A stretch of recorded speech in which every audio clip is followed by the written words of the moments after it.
The Idris is coming in a couple days, and every single thing on this platform is a preview of the Idris and the Idris-K models designs. Thank you to my long-term subscribers for sticking around. So, quick one for you right now, as I'm exploring this missile turret that is mounted to the front of the Idris-K. Very interesting, but more interesting is the incredible rumor mill that is going on right now. And there's a second ship-to-ship weapon system that's going to be deployed with the Idris, at least for the Idris-M. And I'm not sure if that's coming as a player-owned item as well or not. But these torpedoes right here, these size 12 torpedoes, they are going in the Idris-M torpedo launching system, if the rumors are to be believed. And there's going to be 4 tubes of them, and they are going to mount exactly where the railgun is or in the beam laser, replacing them. So that's a alternative option. You can note that there is these missiles that have more of an armor-piercing nature, it looks like, and they're anti-emplacement, it's noted, that are size 12. And then it looks like HE, like high explosive style, of different types of tracking systems on the other side. So there's 6 different options for your torpedo, or your 4 torpedo launchers, and each one of them has a storage area with it as well. So the estimate, the rumors are saying, is up to 20 size 12 torpedoes if you count the tubes. It is incredibly interesting that they chose to do this, and if this is what they are about, if this is what CIG is about to do and just to spring on us on Thursday, then that also means that the Javelin will suddenly look less incredibly imposing, and as it is. Granted, it has its ship-to-ship turrets, it has this different weapon platforms, and its anti-ship smaller weapons on the sides. But it's size 12 Torps, where it's really like game changer type situation. It's possible they'll increase the capacity of the Javelin, or they'll simply just upscale the Javelin's Torps, or they will simply say the Javelin's strong enough. During the China-based CitizenCon meetup, the bar Citizen, that without the CitizenCon being in person this year, it's one of the closest things, aside from the one in Vegas coming up, to a CitizenCon that we're going to have. John Crew stated that there is flak turrets that are going to be on the Javelin, so like PDSs that are designed to be ballistic and flak in nature for a destroyer class ship like that. Other ships may get it in the future based on what we're interpreting of what he said, but the point is the Javelin is already going to see a buff, so it's possible that they're going to just keep the size 12 Torps, and the Idris will gain the ability, the Idris-M will gain the ability to add that launching system as an alternative to its railgun if it chooses to do so. I'm kind of skipping the headline here. The Idris and the Idris-K, along with the Idris-K's beam laser, are going to be released on Thursday. There is a stack of paints, if the rumors are to be believed, and based on everything we're seeing, it's going to happen. It's going to happen. I've already got a few of the paints, again, from the rumor mill, that I'm eyeballing pretty good, and I suggest that you save your budget for these type of things. So if you don't already have an Idris, carefully consider what your options are. If you do have an Idris, be ready for some pretty interesting paint prices. This is the first kind of capital of this level that we've seen. We've seen the Polaris have its price hikes on its paints, but the the Idris and the Kraken, I would put them in a separate category paint wise. I predict it will be higher than the Polaris, maybe even hitting 75 USD or above price point, and then have like discount packs that include multiple paints. For I can't even imagine what we're talking about here. So, one of the things that I am still uncertain about is this small cargo room in the front. I'm not going to harp on it. I did a whole video covering the uncertainty of it, but I checked it in 4.1.1 live as of Tuesday night. We were not seeing anything that is in that separate room, so more to come on that. And yeah, exciting times. These ships are incredibly powerful.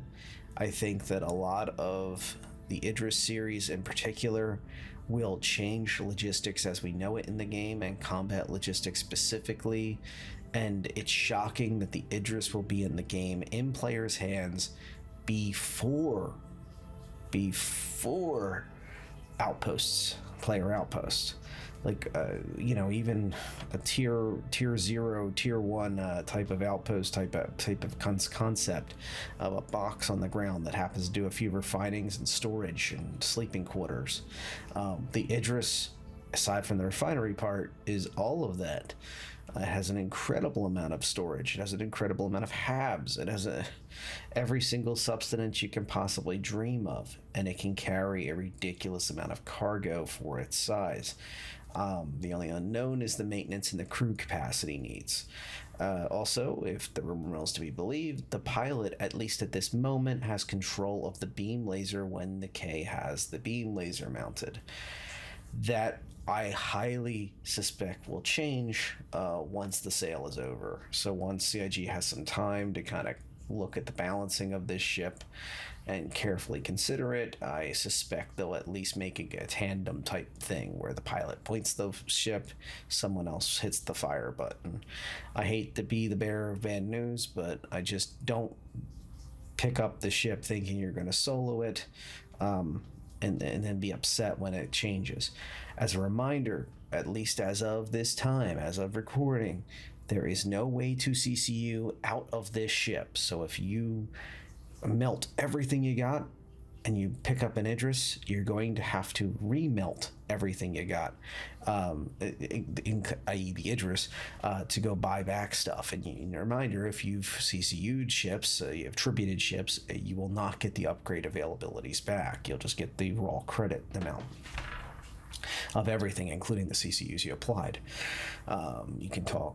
So anyway, long story made short, be very careful what you need. Consider the fact you may at least need a small player crew to make this thing work, and a whole bunch of NPCs that you will have to manage, run, pay, in-game money, of course.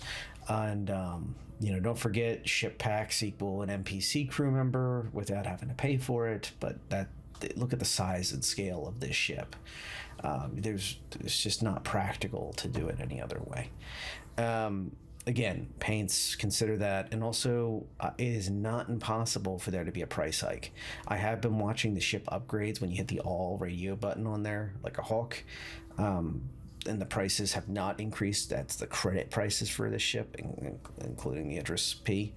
But the Idris-M, obviously, if that is going to be player upgradable, etc., it will not be just straightforward price, because right now the MSRP on the Idris-M is 1,000 USD, which is impossible. I think they'll sell upgrade kits for the Idris-M from the Idris-P if they're even considering that.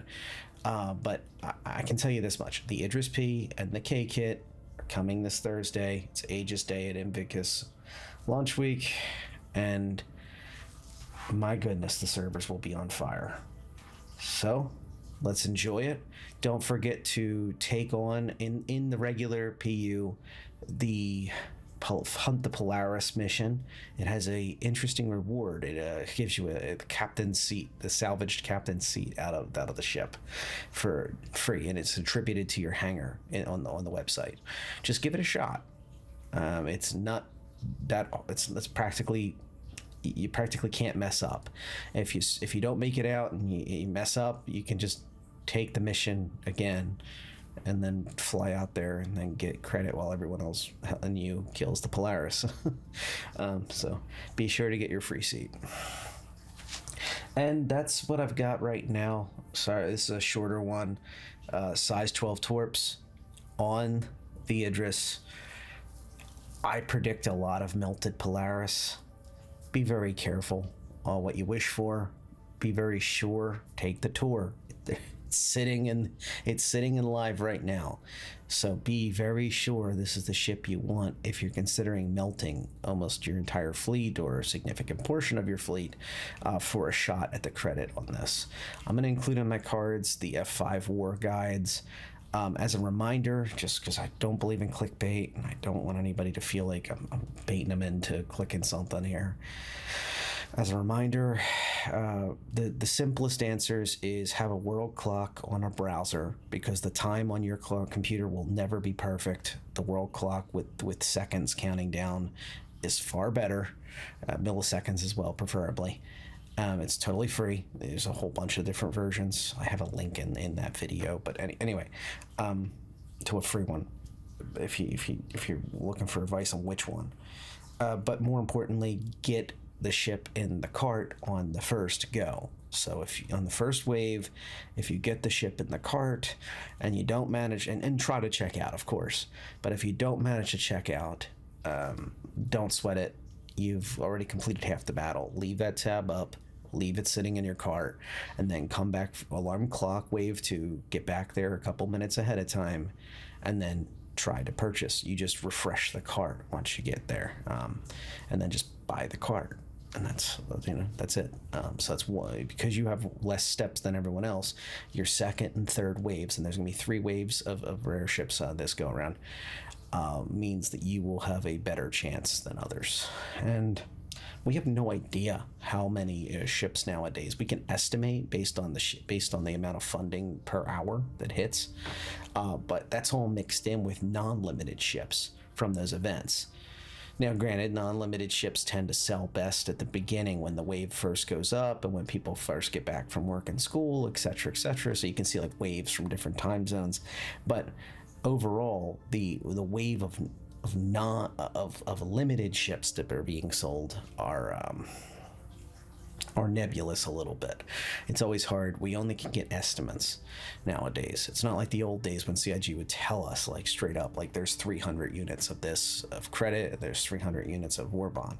So be aware that it is possible that the different waves can have different amounts. They have done that years and years ago. And one more tip that I'll have for you is, if you're doing war bond, check at like the 10-minute mark and the 15-minute mark after the time ends. You may see a couple pop up. They're basically bounces. So they tried to pick it up and didn't work out, and then it goes back into the pool. So I'm not a big fan of keeping any secrets. So I'm giving you all your tips, especially for those who are using partial credit or all credit. You need every tip you can get, because you're putting a lot of risk on the line by melting everything ahead of time. And you will need to melt everything ahead of time if you want a shot at this. And yeah, that's about all the tips I have. And again, you can watch the video and literally get reassured of seeing the whole process in place. I've won many FY5 wars. I've got multiple capitals sitting in buyback, just to be able to prove it still works. But